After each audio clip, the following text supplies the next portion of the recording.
Hola, bienvenido a todos y a todas. Aquí estamos en tu programa ¿Qué pasó entonces? Y para este día, pues tenemos invitada a una amiga y colega.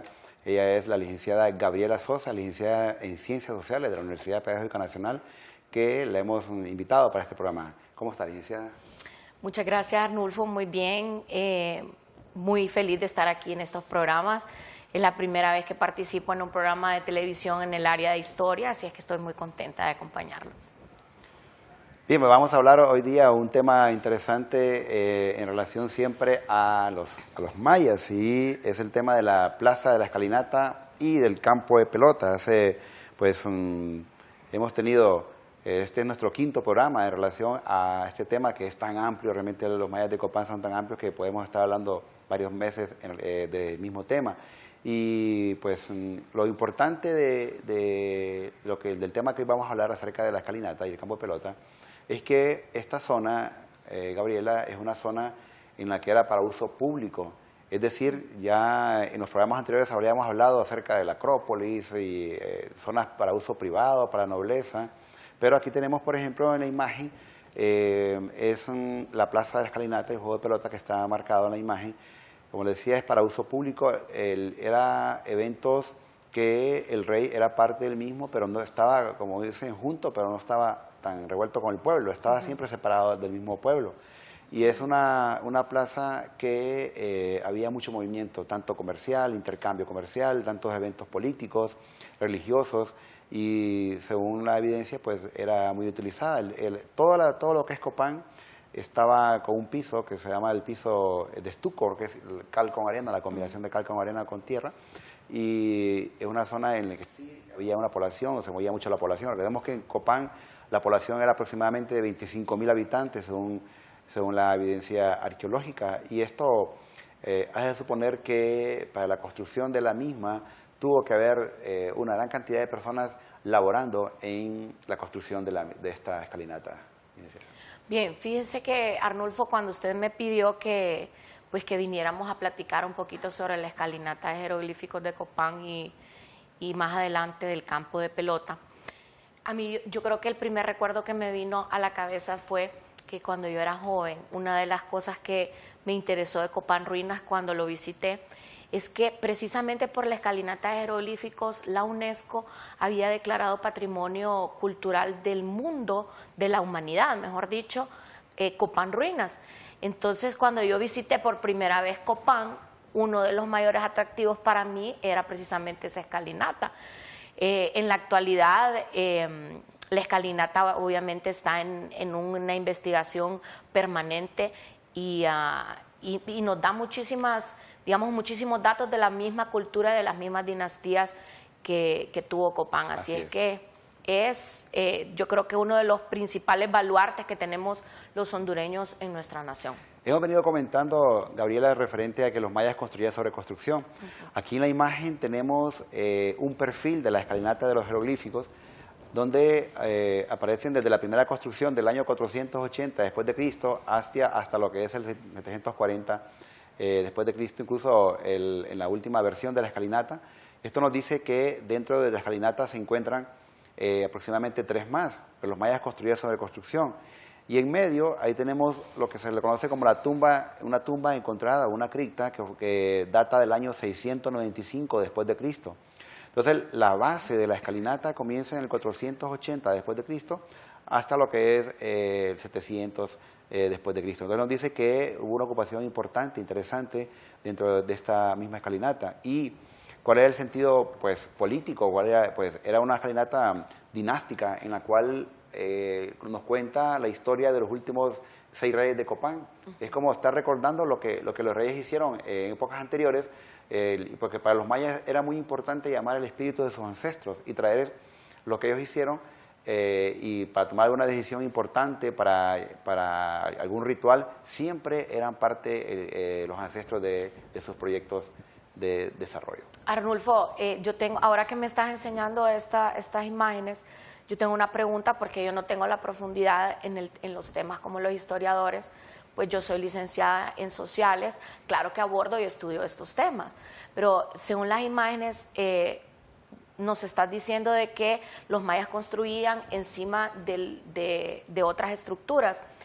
Y el otro día discutía yo con una persona que si tenían, digamos que la misma tradición de destruir por completo la edificación para destruir otra, o si ellos respetaban las infraestructuras pasadas de otras dinastías, simplemente lo hacían encima. Eso que quería Sí, saber. es interesante la pregunta porque sí había cierto respeto. En principio el respeto al espacio, ¿no? El espacio sagrado. Y de ahí por el hecho de que construían sobre construcción.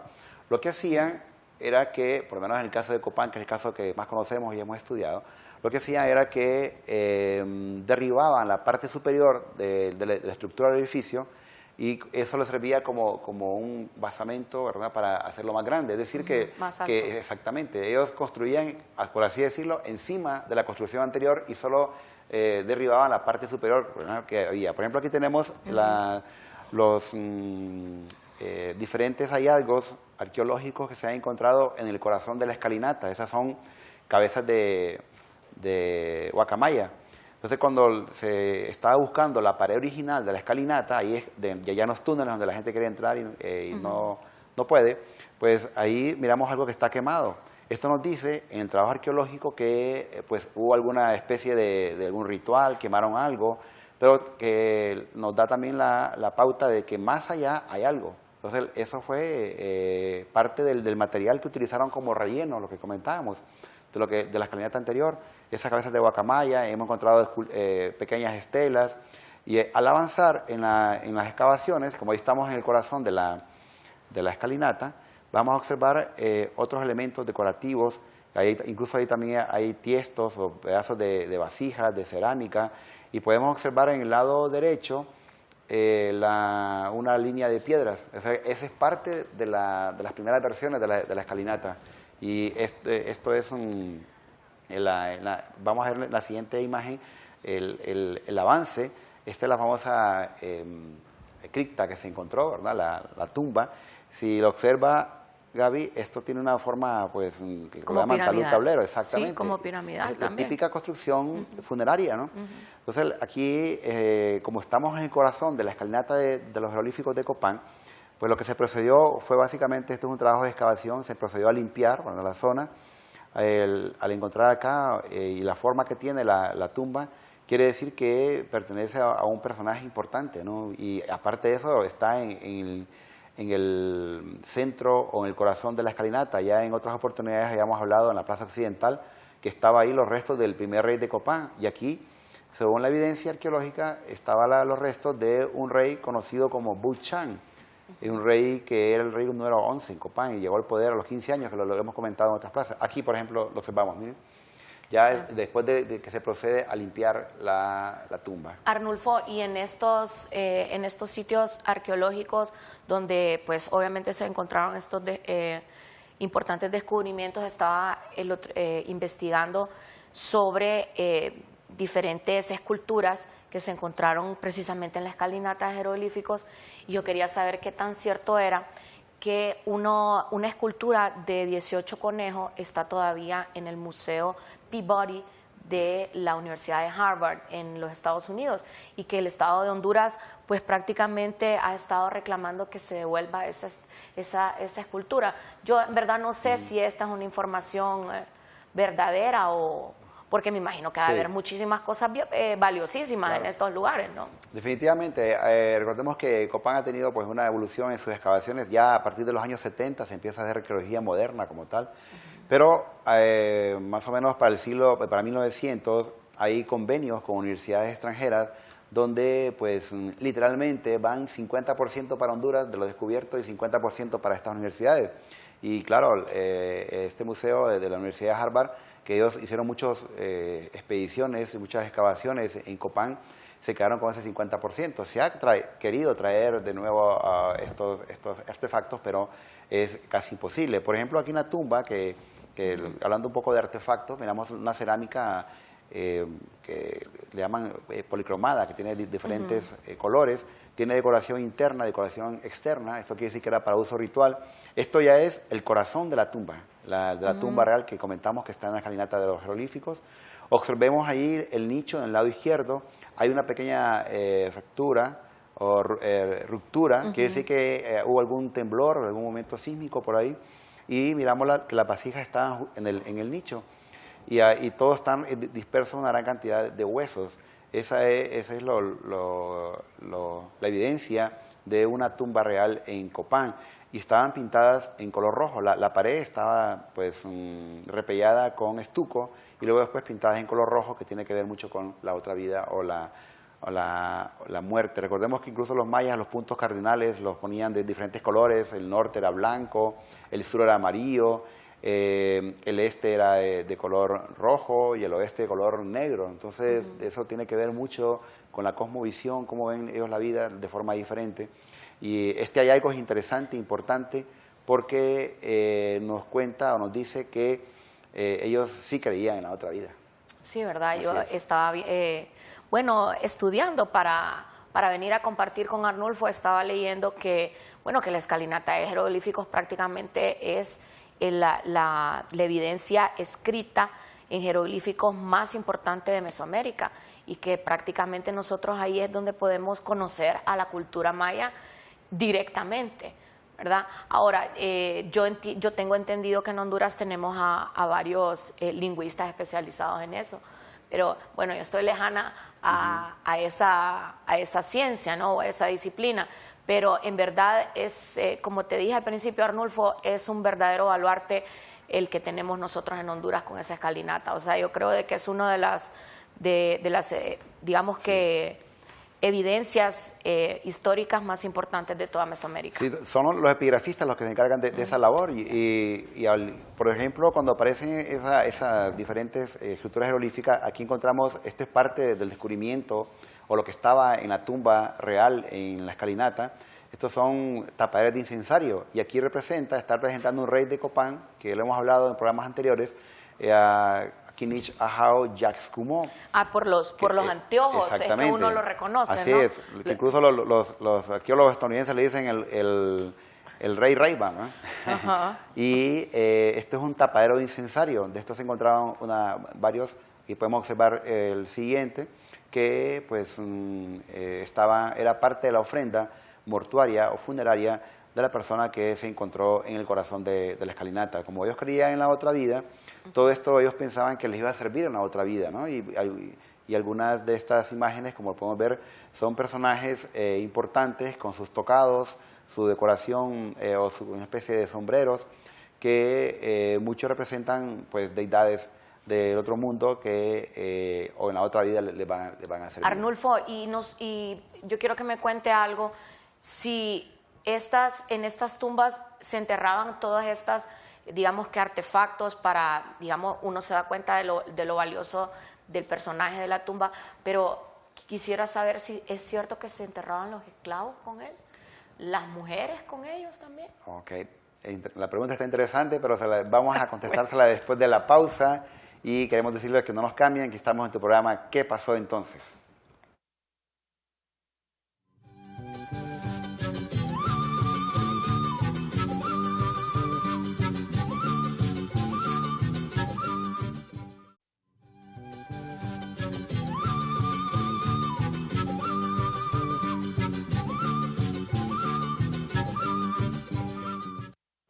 Bueno, continuamos aquí con tu programa ¿Qué pasó entonces? Aquí en Suyapa TV Educativa.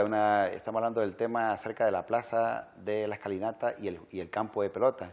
Tenemos invitada a la licenciada Gabriela Sosa. Gaby me hizo una pregunta interesante, si realmente pues, a los reyes, a los príncipes, los enterraban con sus séquitos, sus esclavos. Bueno, hemos encontrado evidencia que sí. Incluso en Copán, donde aparece incluso en una tumba o una cripta, que aparece el personaje que era de la nobleza, pero hay también un niño, y se creía que era el hijo de él, ¿no? o del rey, pero cuando le hicieron un estudio a sus dientes, el niño tenía una enfermedad que se llama algo así como que no crecen todos los dientes al mismo tiempo. Eso suele pasar cuando alguien está desnutrido.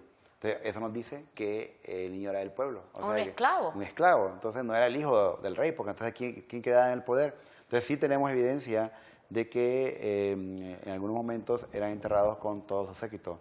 Y más lo notamos, o más se nota en las culturas de América del Sur, en el caso de los incas. Bueno, aquí tenemos otra escultura de jade, pues en miniatura, que fue encontrada también en esa cripta, en la escalinata de los jeroglíficos.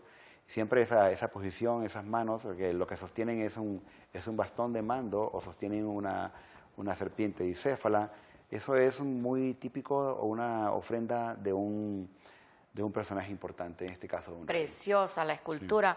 Sí. El oro de los mayas, así el jade. Lindísima escultura y muy bien preservada, Arnulfo. Así es. Y tenemos esta ofrenda, siempre las conchas marinas, contiene un pectoral, dice, de un acróbata de jade, y que fue encontrada en una esquina. La pregunta que uno se hace, bueno, ¿y qué hace una concha de jade en Copán si ahí no está el mar cerca? Bueno, esto nos habla de los intercambios que habían entre diferentes lugares. Recordemos que en Copán, Tikal, todas estas ciudades mayas siempre hay intercambios, llegan de diferentes poblados, o hay ciertos productos que son muy apetecidos en ciertas zonas en las cuales no abunda, el caso de la sal, por ejemplo, ¿no? El jade, en Honduras no había muchas minas de jade, más lo hay en Guatemala. Y aquí miramos, por ejemplo, una decoración que esos son los famosos aritos de la época, ¿verdad? También, Arnulfo, algo interesante que los mayas les gustaba, digamos, que el trueque en el comercio eran los moluscos.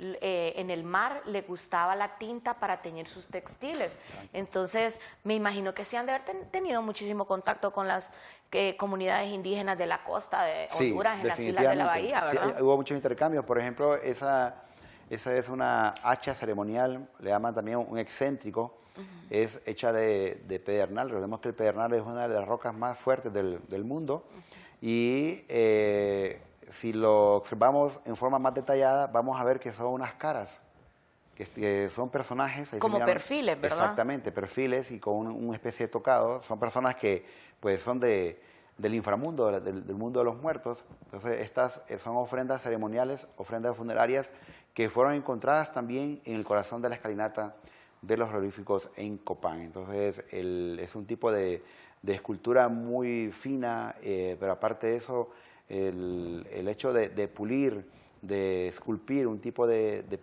piedra de pedernal es realmente un trabajo bastante minucioso y que lleva mucho tiempo. Y arduo, sí. Así es. Entonces, aquí podemos observar esta escultura.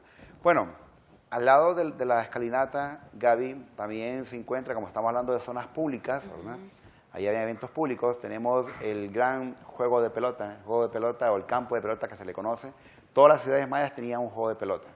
Copán no va a ser la excepción. De hecho, Copán tiene, según la evidencia pues, jeroglífica, Copán tiene mucha trayectoria en el juego de pelota. Y aquí lo tenemos, el gran juego de pelota en Copán, que varía la forma, el tamaño, el estilo, pero el sentido, el juego es el mismo en todo, ¿no? Es una lucha entre el bien y el mal, entre el día y la noche.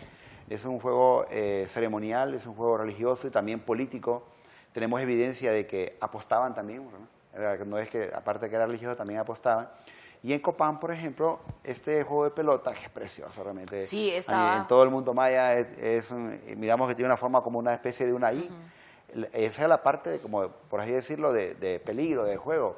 Pero también lo hacían en toda la zona, ¿no? O sea, y en Copán, enfrente, se ven unas graderías, ahí donde se sentaba pues la nobleza. Así es. Estaba también leyendo de que sí, que definitivamente este es uno de los campos de pelota más lindos del mundo maya y mejor conservados también. Exacto. Se puede apreciar perfectamente eso. Algo bien interesante que siempre los estudiantes me mencionan, porque este es un pueblo que le encanta muchísimo los juegos de pelota, sobre todo el fútbol. Me decían, si la cultura maya, nuestros ancestros inventaron el juego de pelota, pero yo les explico que el juego de pelota que jugamos en la actualidad lo inventaron los británicos y que este es completamente diferente, ¿verdad? Así es. Entonces, que los mayas lo que utilizaban era una pelota de caucho muy, muy pesada, que podía hacer mucho daño, incluso... 10 libras de hule, sí, exactamente. Pesada. De hule. Y que bueno, y que utilizaban la cadera para encestar en unos orificios que tienen un diámetro muy, muy pequeño, ¿verdad? Yo creo que hasta es más pequeño que una canasta de básquetbol.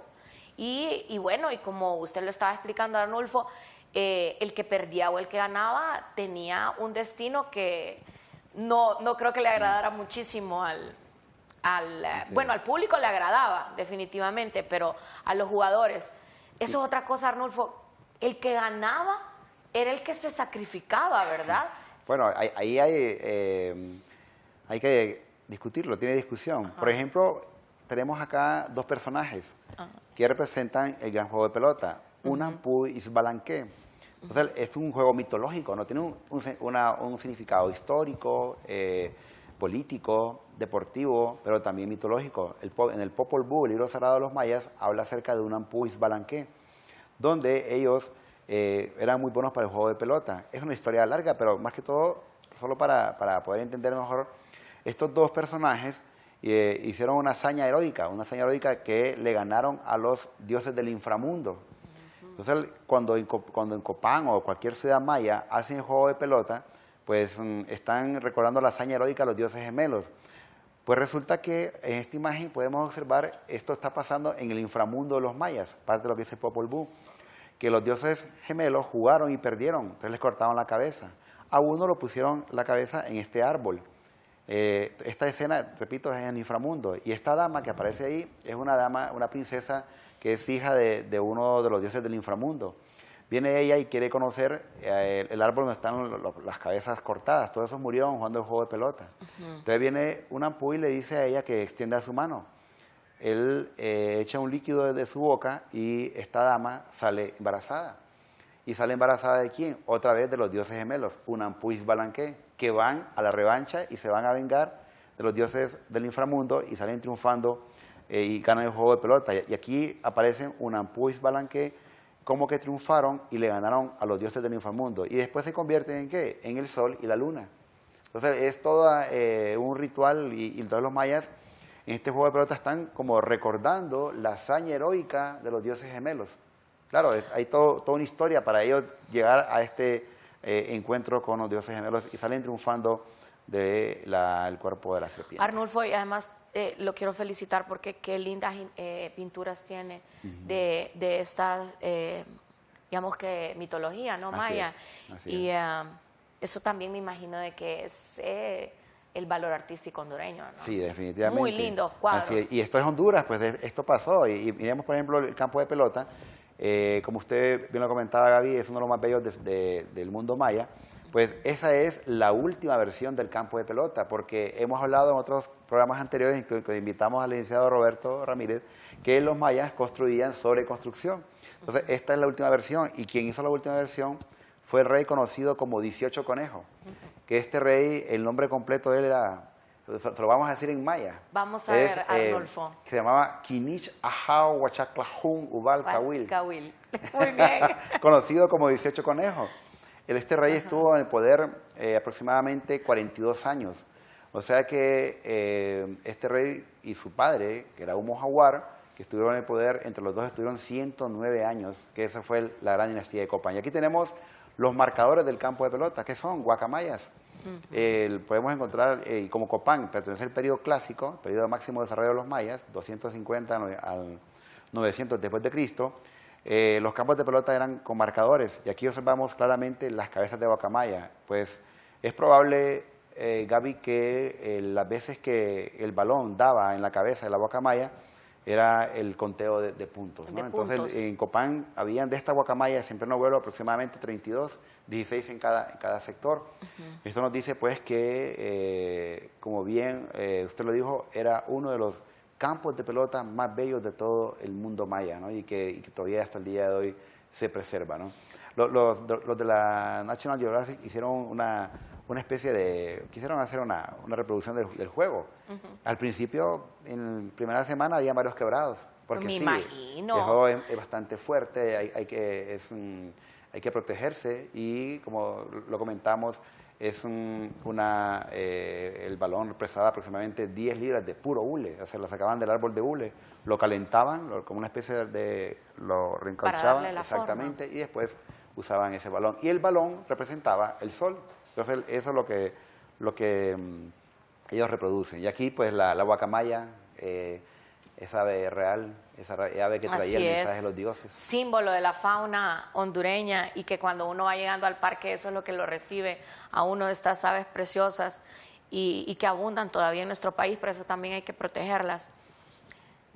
Y esto es, pues, la representación del campo de pelota en Copán, que, como les dije, la última versión la hizo el rey 18 Conejo. Y acá, esta escultura que vemos, se le conoce en Copán como el altar L, pues está en el campo de pelota.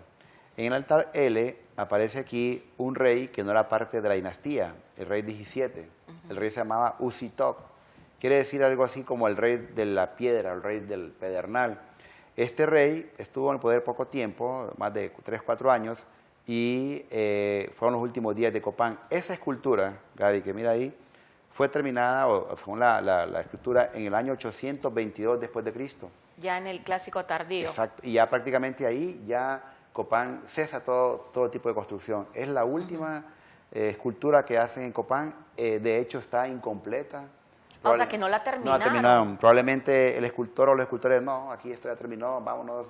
Qué interesante, porque uno siempre de lo que habla es del altar Q y no de estas esculturas, que yo también estoy aprendiendo, Arnulfo, aquí, verdad. De eso se trata, y con sus preguntas lo hacemos más interesante. Por ejemplo, ahí tenemos en el lado izquierdo, ese es el rey Usitoc, y en el lado derecho está Yazpac. Aquí lo vemos más claramente. Entonces, Usitoc, del lado izquierdo, le está pidiendo a Yazpac que le pase el mando, porque él es el rey 17 y Yazpac es el rey 16. Entonces es como una copia muy pequeña del altar Q o el altar dinástico en Copán. Sí, porque eso es lo que pues teníamos entendido siempre que estudiamos la cultura, de que fueron 16 gobernantes, ¿no? Entonces está muy interesante esta historia de este gobernante.